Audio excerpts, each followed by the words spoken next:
మమతా బెనర్జీ గారి ఆరోపణలు నిన్న అనుకుంటా 4 హిందూ ఆలయాల మీద ఇస్కాన్ టెంపుల్తో మొదలుకొని రామకృష్ణ మఠం వీటన్నిటి మీద అటాక్స్ జరిగాయి. అండ్ మమతా బెనర్జీ గారి ఎలిగేషన్స్ కూడా మీరు చూశారు. So what is your initial remarks? West Bengal ఇవాళ జరిగిన దాంట్లో 7 సీట్లో లాస్ట్ ఎలక్షన్ 2019లో 4 టీఎంసీ గెలిచారు, 3 బీజేపీ గెలిచారు. సో దీంట్లో కాన్స్టిట్యున్సీస్ మనం చూసుకుంటే అది చాలా మటుకు బంగ్లాదేశ్ వైపు ఉన్న కాన్స్టిట్యున్సీలు. ఆ బంగ్లాదేశ్ వైపులో కూడా చాలా మటుకు బీజేపీ గెలిచారు లాస్ట్ టైం. అది చాలా సర్ప్రైజింగ్ ఫ్యాక్టర్ అన్న. సో 7 స్థానాల్లో టీఎంసీ 4, బీజేపీ 3. కానీ జరిగిన ఈ 8 రాష్ట్రాల్లో 49 స్థానాల్లో అన్నిటికంటే పెద్ద 2 రాష్ట్రాలు ఇవాళ జరిగిన దాంట్లో 14 యూపీలో, 13 ఏమో మహారాష్ట్ర. సో దాంట్లో కూడా మనం చూస్తే ఏమవుతుందంటే దాని ప్రకారం 14లో బీజేపీ యూపీలో 14 గెలుచుకున్నారు దేనికన్నా ముందు. మహారాష్ట్రలో 13లో 13 గెలుచుకున్నారు. అండ్ యూపీలో ఒకటి తక్కువ అండి, సార్ యూపీలో 13 గెలుచుకున్నారు 14లో లాస్ట్ టైం ఇవాళ జరిగిన పోటీల్లో అదే సీట్స్లో.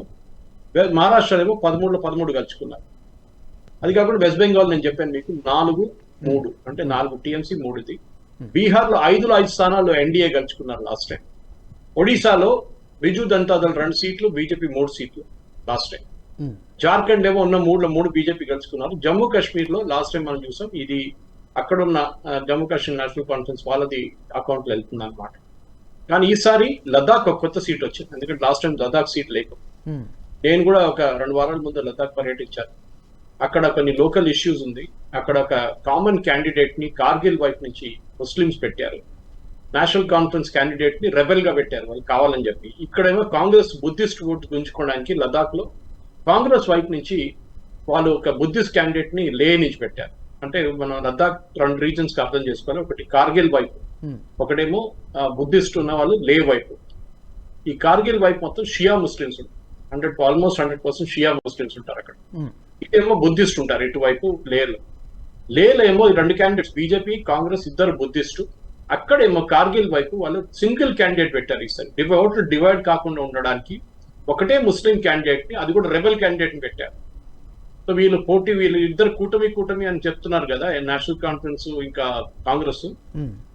కానీ కార్గిల్ కి ఈ లదాఖ్ వచ్చినప్పుడు వీళ్ళు సపరేట్ గా పోటీ చేస్తున్నారు, ఎందుకంటే ముస్లిం ఓటు వెళ్ళకూడదు ఎక్కడ అని చెప్పేసి కావాలని చెప్పి కార్గిల్ లో పెట్టుకున్నాం. కార్గిల్ వైపు చూస్తే మనకు ఆల్మోస్ట్ హాఫ్ ద ఓట్స్, అంటే 1,60,000 ఓట్లు, more than half the votes Kargil వైపు ఉంది, ఆల్మోస్ట్ 85,000 ఓట్లు.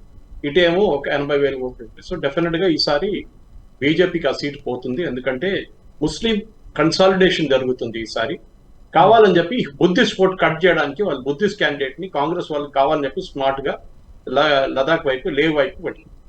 సో ఇది నా అనాలిసిస్ దీని ప్రకారం. ఎందుకంటే ఇప్పుడు మనం చూస్తే మొత్తం జరిగిన 49 స్థానాలు ఇవాళ, దాంట్లో బీజేపీ 32 లాస్ట్ టైం గెలుచుకున్నారు. శివసేన ఈసారి పోటీ చేస్తుంది 32. శివసేన ఏమో అది కూడా మన షిండే శివసేన 5, జేడీయూ 1. అది ఇంకోటి ఏంటంటే 2019లో గెలిచిన సీట్ల గురించి చెప్తున్నాను నేను. 32 సీట్లు బీజేపీ గెలిచారు 49లో.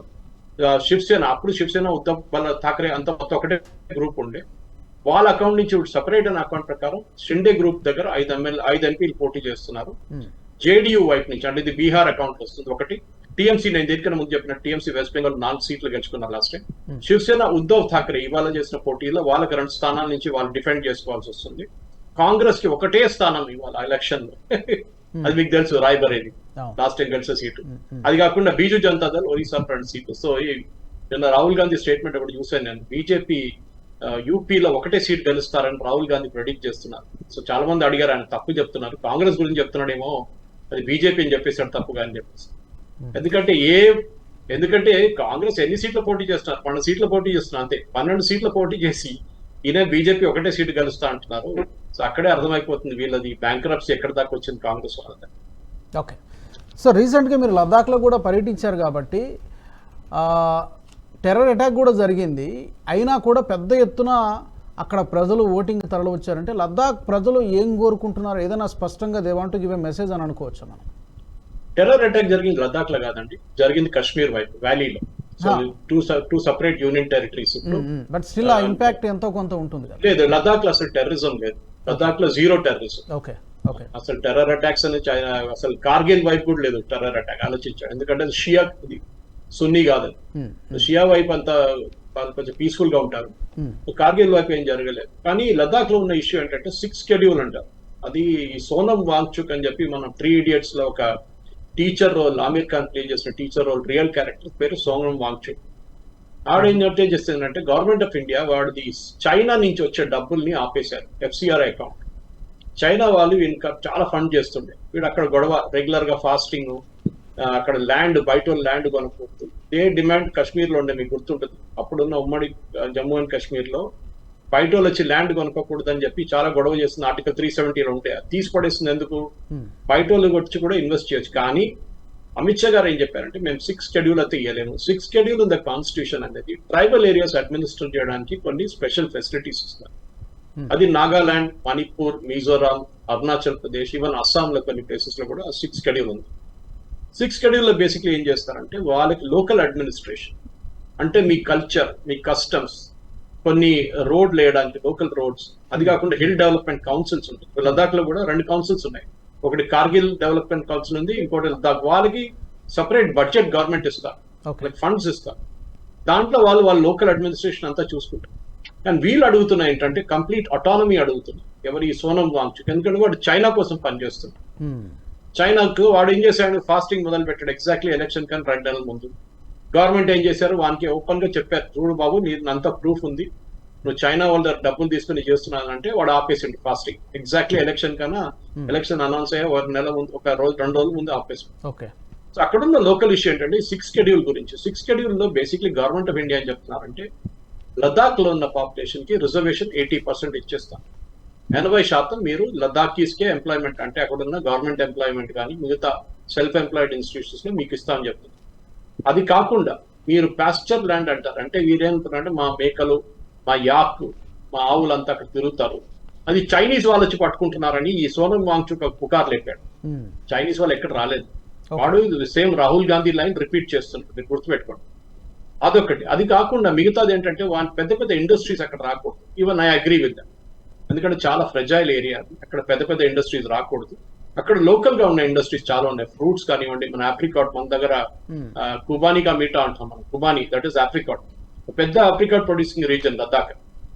నేను కూడా ఇప్పుడు వెళ్ళినప్పుడు అక్కడ ఆప్రికాట్ తీసుకొచ్చాను, జ్యూస్ కూడా తాగాను, అన్ని చేశాను. అది కాకుండా యాపిల్స్, అక్కడున్న యాపిల్స్ కాశ్మీర్ యాపిల్స్ కన్నా బెటర్, మనకు అది కూడా తెలియదు. మూడోది పష్మీనా షాల్స్, వాళ్ళు అది GI ట్యాగ్ ఉంది దానికి. లద్దాఖీ వుడ్ కార్వింగ్, దానికి కూడా GI ట్యాగ్ ఉంది. లద్దాఖ్కి జమ్మూ కాశ్మీర్ అండర్ లో ఉన్నప్పుడు, అంటే 10 సంవత్సరాలు మోదీ గవర్నమెంట్ వచ్చే ముందు 4% బడ్జెట్ వస్తుంది. అంటే 100 రూపాయలు యూనియన్ గవర్నమెంట్ జమ్మూ కాశ్మీర్కి ఇస్తే జమ్మూ కాశ్మీర్ వాళ్ళు 96 రూపాయలు పెట్టుకుని లద్దాఖ్కి 4 రూపాయలు ఇస్తారు. ఆలోచించారు. అంత వాళ్ళతో అంత చీటింగ్ చేశారు వీళ్ళు. కానీ మోదీ గవర్నమెంట్ వచ్చిన తర్వాత ఫస్ట్ దాన్ని 60 కోట్లు చేశారు బడ్జెట్ వాళ్ళది. ఇప్పుడు 6,000 కోట్లు. 6,000 కోట్లు చాలా స్పష్టంగా కనిపిస్తుంది. చాలా స్పష్టంగా కనిపిస్తుంది. స్పెషల్లీ యూనియన్ టెరిటరీ అయిన తర్వాత చాలా డెవలప్మెంట్ జరిగింది. నేను లదాఖ్ లో తిరిగాను, చూశాను, వీడియోలు కూడా తీసి మన దగ్గర వీడియోలు కూడా ఉన్నాయి నేషనల్ స్టాఫ్, అది కూడా ఉంది. ఓకే, వెల్కమ్ బ్యాక్ సురేష్ గారు. ఈ వీడియో మీకు నచ్చినట్టయితే లైక్ చేయండి, 10 మందికి షేర్ చేయండి, అలాగే కామెంట్ల రూపంలో మీ అభిప్రాయాలను మాతో పంచుకోండి. Nationalist hub group of channels ను సబ్స్క్రైబ్ చేసుకుని తెలుగునాట జాతీయవాద జర్నలిజాన్ని ప్రోత్సహించండి. ఈ వీడియో కింద ఉన్న బెల్ ఐకాన్ పై క్లిక్ చేయడం మర్చిపోవద్దు.